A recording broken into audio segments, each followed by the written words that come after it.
Hey guys, my name's Gary, grateful, recovering, sober, alcoholic, and drug addict. Um, I was thinking about the fentanyl issue again this morning.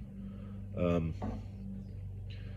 if you're an alcoholic or a drug addict and you're using fentanyl, um, I just want to let you know there's hope. Fentanyl killed my son 6 months ago, actually 7.5 months ago. And uh, I just got the toxicology reports back a few weeks ago, and it was two different kinds of fentanyl that he was taking. They found his body in Long Beach, California. And I just want to tell you that recovery and sobriety, abstinence, it's anybody can achieve it. You just need to want it. And it helps to believe in God. And even if you don't believe, it helps to pray to God. You know, I was praying for years, God, please help me. God, please help me. And I'm a hardcore drug addict and alcoholic.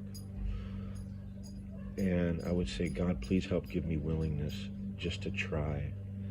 Because I was just in this rut. I would do the drugs, and I would pray, please let me wake up, please let me wake up when I went to sleep at night. And I would make promises to God, God, please, just let me wake up and I won't do it again. And as soon, I'd be up an hour doing it again. So I know what that's like. One day I got COVID and I was in bed for 5 days sick. And I was real sick, probably detoxing also because I wasn't putting that shit in my body for 5 days. And after waking up after 5 days, I was like, holy shit, I'm sober 5 days, and I ran with it. And the way I did it was I went to meetings, I dropped all my old friends that I used drugs with, and I still keep in contact with one friend. I used drugs with her, but she's not an addict, and she's a good person, just like I'm a good person.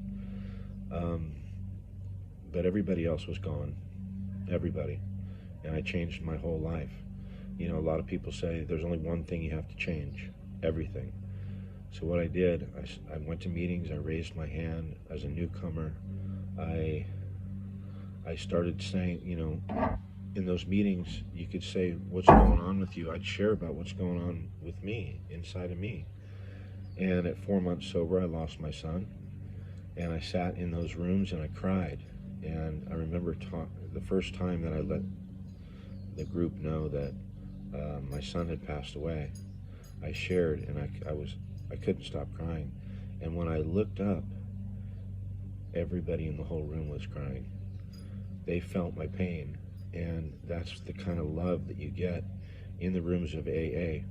Not every single person is going to feel your pain, but you're going to hear your story, and you're going to hear what you need to hear that day. Most days, I promise you that. So it's a scary thing, and it takes a lot of courage to walk into a room full of strangers, raise your hand and say, I'm Gary, I'm an alcoholic, and I need help. I recently just did that 2 weeks ago. I was just in a lot of pain with this grief with my son, and finding it very hard to function and do normal daily things like work and get up at a normal time and not want to stay in bed all day. And I went into a meeting full of men, raised my hand and said, man, I'm the one who needs help right now. I'm really struggling. And I had several men reach out to help. And I'm doing well today because of those guys extended their hand and helped me. So don't let your pride, don't let fear keep you out of recovery. One thing is that I vowed to myself is I'm not going to ever let fear dictate my life to me anymore. It's ruined enough of my life being afraid. And as soon as I recognize I'm afraid and that fear is blocking me from something, I find a way to conquer that fear, and I find that strength through the 12 steps. So have a great Sunday, you guys. Happy Sunday. And if you're struggling with drugs and alcohol, send me a message. I'll help you in any possible way that I can. Okay?